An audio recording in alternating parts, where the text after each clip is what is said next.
மௌனம் என்ன மாளிகை தான் கண்ணே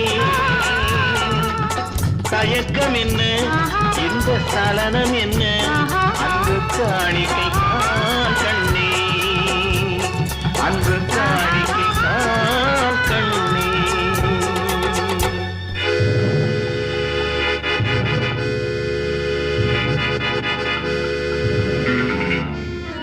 அம்மா, ஏன் கண்ணே என்னால் நம்ப முடியல. இது ஊரார் கண்களுக்கு தெரியறதுக்கு முன்னாடி நாம உடனே ஒரு முடிவு செய்தாலும். சரி, என்ன செய்யணுமா அதை நீயே செய்.